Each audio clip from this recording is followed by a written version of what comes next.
చాలా తరలి వెళ్తుంది అంటని పేపర్ స్టేట్మెంట్లు వస్తే మరి ప్రభుత్వం నుంచి గాని అధికారికంగా గాని ఇంతవరకు ఖండించకపోవడం చాలా బాధాకరం. ఎందుకంటే ఈ రోజు కోడంగల్ కు మరి ఒక దిశ తిరుగుతుందంటని అనుకున్నాం. ఎందుకంటే ఈ గత స్వతంత్రం వచ్చి 78 సంవత్సరాలు గడుస్తున్న కోడంగల్ కు ఇప్పుడు మరి ముఖ్యమంత్రి హోదా వచ్చిందంటని చాలా గర్వపడ్డాం.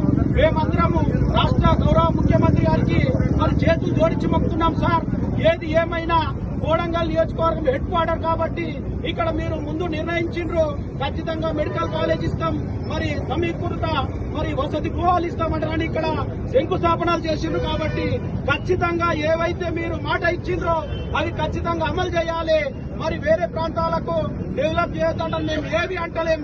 ప్రతి నియోజకవర్గానికి మీరు ఒక గౌరవ ఎమ్మెల్యే గారు ముఖ్యమంత్రి గారు కాబట్టి ప్రతి మండలం ప్రతి దాన్ని డెవలప్ చేసే మన హక్కు మీకున్నది, మరి బాధ్యత మీకుంది. మేము ఏ దానికి వ్యతిరేకం కాదు, కానీ కోడంగల్లో మాత్రం ఖచ్చితంగా మెడికల్ కాలేజ్ గాని మీరు ఇచ్చిన మాట ఖచ్చితంగా నిలబెట్టుకొని అక్కడ ఖచ్చితంగా మెడికల్ కాలేజీ మరి ఖచ్చితంగా నిర్మించాలంటారని మేము జేఏసీ తరఫు నుంచి మరి ఖచ్చితంగా మా కోడంగల్ బిడ్డలందరి తరఫు నుంచి మరి మేము కోరుతున్నాం.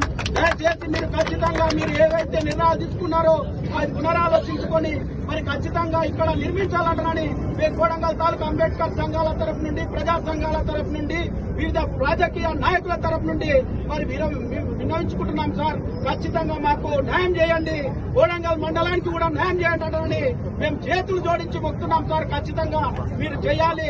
లేని పక్షంలో రోజుకొకటి ఈ ఉద్యమాన్ని మరి ఉధృతంగా ఉప్పెనగా మరి